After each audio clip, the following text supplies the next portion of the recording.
Assalamu alaikum. In this video, how to delete a table in Excel. Let's begin. Select any cell or select full data. Then click table design. See this convert to range. Click here. Do you want to convert the table to normal range? Click yes. Okay. Then again select full data. Home tab. Click home tab and clear formats.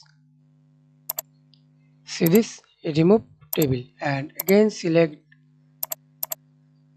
Simply press D on your keyboard or again right click